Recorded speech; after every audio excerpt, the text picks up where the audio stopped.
భారత్ పాక్ సరిహద్దుల్లో ఉద్రిక్తత కొనసాగుతోంది. కాల్పుల విరమణ ఒప్పందాన్ని ఉల్లంఘిస్తూ నియంత్రణ రేఖ వెంబడి పాక్ సైనికులు వరుసగా 12వ రోజు కాల్పులకు తెగబడ్డారు. జమ్మూ కాశ్మీర్లోని 8 సెక్టార్లలో కాల్పులు జరిపారు.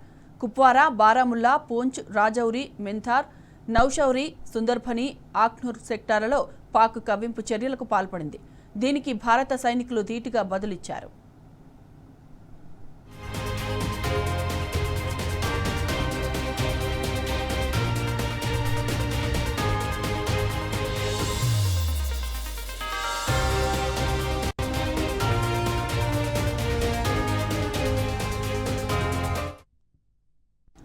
జమ్మూ కాశ్మీర్లోని పూంచ్ జిల్లా సురాన్కోట్లో ఉగ్రవాద స్థావరాన్ని భద్రతా దళాలు, పోలీసులు గుర్తించారు.